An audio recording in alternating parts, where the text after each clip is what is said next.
नमस्कार, creation audio visual club में आप सभी का बहुत बहुत स्वागत है, जिसके अंतर्गत हम कार्य कर रहे हैं। आज हमारे राजकीय स्नातकोत्तर महाविद्यालय में 1 जून से लेकर 21 जून तक योगा क्लासेस चल रही हैं। और 21 जून को जैसे कि आप सभी को पता है कि योगा दिवस मनाया जाता है, बहुत ही धूमधाम से मनाया जाता है, पूरे वर्ल्ड में मनाया जाता है। तो आज हमारे बीच आए हुए हैं एक सर जिनके बारे में हम आपको बताएंगे और उनका एक छोटा सा एक इंटरव्यू लेते हैं हम और उनके बारे में बताएंगे और आप सभी से मिलाते हैं। धन्यवाद।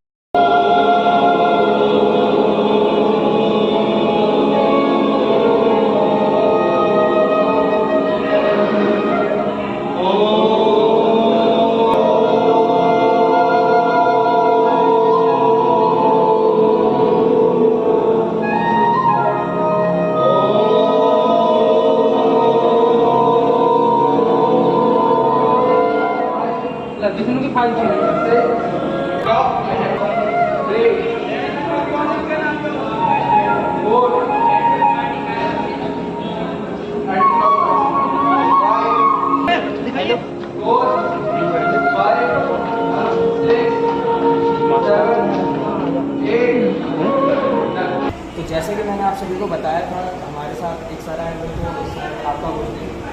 नमस्ते, मेरा नाम प्रवीण कुमार पाठक है। सर, आपके बारे में बहुत ज़्यादा सुना है आपने, तो आपने कहाँ कहाँ अचीवमेंट्स करे, क्या आप बताना चाहोगे?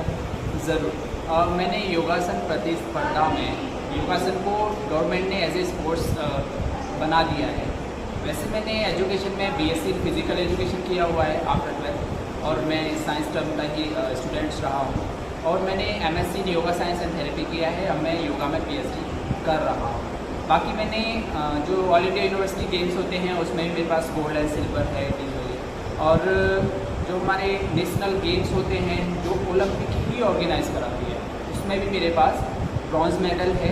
बाकी मेरे पास अभी जो खेलो इंडिया यूनिवर्सिटी गेम्स हुए हैं, हाल ही हुए हैं, उसमें भी मेरे पास ब्रॉन्ज मेडल है। वो टीम गेम होता है। तो इस प्रकार से मेरे पास नेशनल लेवल की बहुत अच्छे से मतलब मेडल हैं, तो मुझे लगता है काफ़ी हैं। बाकी अभी एशियंस प्रतिस्पर्धा होने वाली है और जितने जितने आगे योग को बढ़ाया जाएगा उसमें मैं खेलूँगा। मेरा ऑलरेडी इसमें सिलेक्शन है। तो सर, आप लोगों के लिए क्या बताना चाहोगे कि उन्हें अपना योगा में इसको किस तरीके से बनाना चाहिए? हाँ, योग के भी ना अलग अलग तरीके हैं कि आप उसको किस रूप से देख रहे हैं। जैसे मैंने उसको एज ए स्पोर्ट्स देखा, एज ए हेल्थ देखा। ऐसे ही किसी के शरीर में प्रॉब्लम है ना, कोई डिसीज़ है, उसको एज ए थेरेपी हम वो देख सकते हैं। ठीक है, तो वो सारी चीज़ उसमें मूवमेंट समझ में आता है। तो ये बच्चों के लिए और युवाओं के लिए तो बहुत ही ज़्यादा लाभदायक है और उनको ये करना ही चाहिए।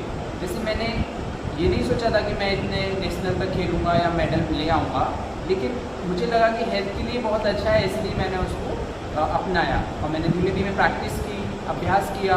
उसके बाद मैं खेल भी पाया और मेरा शरीर स्वस्थ भी रहता है। इसलिए मैं बहुत ज़्यादा खुश हूँ योगासन के साथ को देख। तो सर, जैसे बच्चे नेशनल वगैरह या गेम्स वगैरह कॉम्पिटिशन्स वगैरह खेलना चाहें तो आप उनको क्या गाइड करना चाहोगे? मैं उनको गाइड, पहले तो वो सेल्फ प्रैक्टिस करें। प्रैक्टिस के लिए जैसे आज मैं यहाँ पे अभ्यास लेने आया हूँ, जो मैं आज उनको सिखाऊंगा वो डेली प्रैक्टिस में करें। फिर से मैं किसी दिन आऊँगा तो उसको भी करें। बाकी किसी एक गुरु के माध्यम से ही वो चीज़ सीखनी चाहिए। और बच्चे सच में नेशनल तक जाना चाहते हैं या इंटरनेशनल तक जाना चाहते हैं, उनके लिए मैं यही राय दूँगा कि वो अपना अभ्यास न छोड़ें। और अभ्यास क्या करना है वो आज मैं बता के भी जा रहा हूँ यहाँ पर।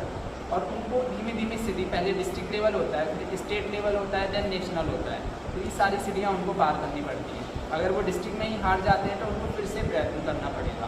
इस तरीके से पूरी सीढ़ी है ओलंपिक्स तक जाने की या एशियंस तक जाने की, कॉमनवेल्थ तक जाने की। तो सर, वहाँ पे किस तरीके के कॉम्पिटिशन्स होते हैं जिन्हें फेस करना पड़ता है? जी, उसमें 2 टाइप्स के कॉम्पिटिशन्स होते हैं।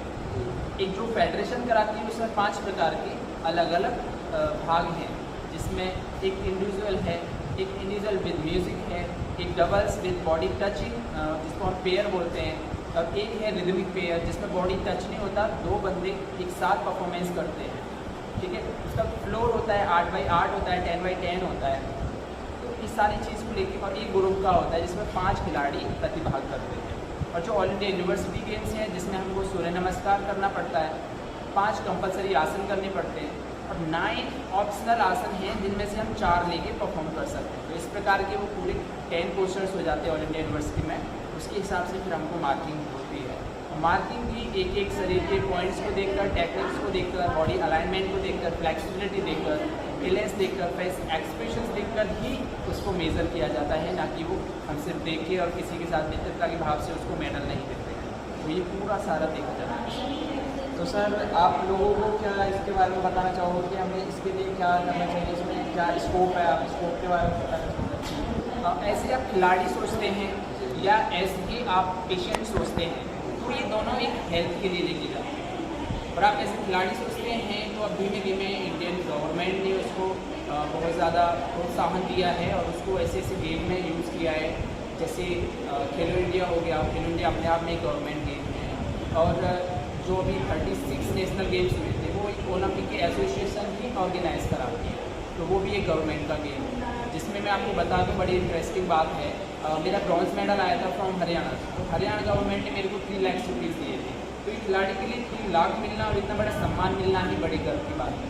और ऐसे एजुकेशन में हम आते हैं तो आफ्टर 12 हम BE कर सकते हैं योग से, MA योग से कर सकते हैं। यदि आप साइंस टर्म्स के हैं तो BSc योग कर सकते हैं और MSc योग कर सकते हैं। उसके बाद नेट JRF होता है, अगर उसको आप क्वालिफाई करते हैं तो आपको PhD में एडमिशन इजीली मिल जाता है। अदरवाइज़ नहीं भी होता है तो हर यूनिवर्सिटी आपका एक एंट्रेंस एग्ज़ाम लेती है, जिसको आप क्लियर करके PhD में अपना एडमिशन ले सकते हैं और उसके बाद आप प्रोफेशनल लाइन में जा सकते हैं। और योग की डिग्रियाँ लेकर आप एक तो थेरेपिस्ट भी बन सकते हैं, है ना, फिजिकल ट्रेनर भी बन सकते हैं, बहुत अच्छे लेवल तक आप जा सकते हैं। ये बहुत ज़्यादा इसीलिए। तो सर जैसे कि आपने भी बताया, तो हम इसमें किस तरीके की जैसे हम करें 12 के बाद डिग्री वगैरह हम उनकी लेते हैं योग से, तो हम किस तरीके से उनको और आगे बढ़ा सकते हैं? इसमें सीधा यही है जो हमारा सिलेबस दे रखा है। जब हम सिलेबस को देखेंगे, पढ़ेंगे, इसमें वेद, पुराण, उपनिषद और आपकी श्रीमद् भगवद गीता अपने आप में एक जीवन जीने का पूरा सिद्धांत बताती है। जब वो हम सारी चीज़ पढ़ते हैं तो वो सारी चीज़ें हम अपने जीवन में भी अनुभव करते हैं, और जब वो हम जीवन में भी लेते हैं तो अपने आप ही हमारे सिद्धांत क्लियर हो जाते हैं, हमारी सफलता क्लियर हो जाती है और हम स्टेप बाय स्टेप बढ़ते रहते हैं। तो कंपलसरी है कि आपको आपकी एजुकेशन पर ध्यान देना और आपके शरीर का ध्यान रखना।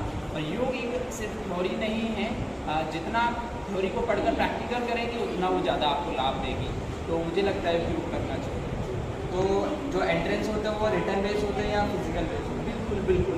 जैसे हाँ, मैं एक चीज़ और बताऊँगा, जो NIS पटियाला है, national institute of sports, Patiala में ही योग का एक डिप्लोमा भी है 1 ईयर का और एक 6 वीक का भी है। तो अगर आप स्पोर्ट्स की फील्ड में या कोच की फील्ड में भी जाना चाहते हैं तो वो आपको करना चाहिए।